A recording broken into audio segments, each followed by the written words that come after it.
it's interesting as well, because people don't really, a lot of people aren't aware that there are actually different kinds of cryptocurrencies.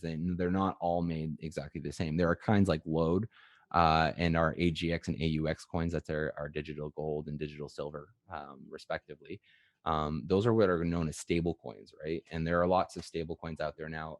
If you guys are crypto traders and you know about USDT, um, that's a great example of a stable coin, right? It represents a backing of a United States dollar. Um, then there are like the Ethereums of the world, right? And Ethereum is the number two token out there. Ethereum is really different from Bitcoin because it allows for smart contracts and for people to build easily on top of it, right? So it's almost like an operating system, the same way you would have a Windows or a Mac operating system, and developers can go and they can build apps on and for this software or for this operating system. In the same way, Ethereum and the Trons and the EOSs of the world are like that. They are essentially operating systems for people to put their projects onto the blockchain and to create tokenized assets for their company, for their project, for whatever that may be. And that serves a really important role as well, which is why I think even at 4,000 Canadian, I think it's 3,000 something US as the time of recording this.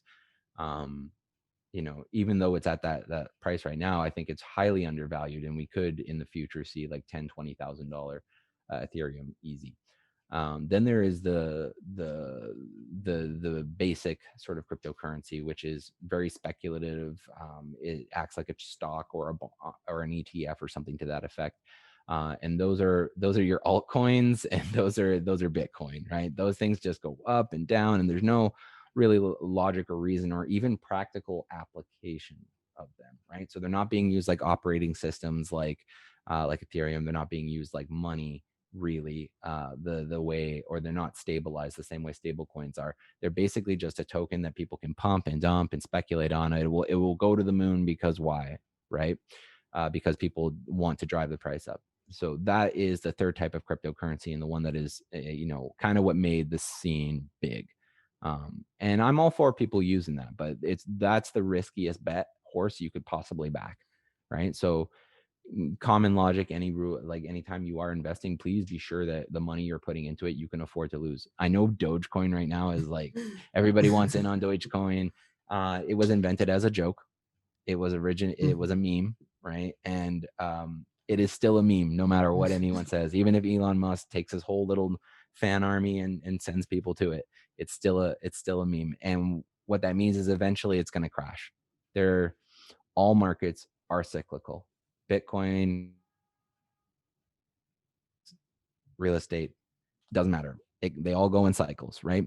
And right now we are in a big sort of up period. I would argue we're even potentially hyperbolic, right? Which means that we're basically almost curving back in on ourselves. We're going so high, which means that there is going to be a correction. The market is going to come back down. People are going to take profits. They're going to cash out. And as soon as that consumer psychology switches, you better hope that you're not holding a product like Dogecoin, because you will hemorrhage cash. And if you got in low enough, maybe you'll be okay and your wins will just be smaller. But there are a lot of people out there that are buying in at the top, and so they could lose a substantial amount of money. So those kinds of assets, I would say, they're not for beginners. If you're a beginner, if you're just starting out with Bitcoin and cryptocurrencies, get some Bitcoin, get some Ethereum, get some comfort around what you are doing before you start buying into things like Dogecoin, because you could get hurt, and I don't want that to happen to anybody.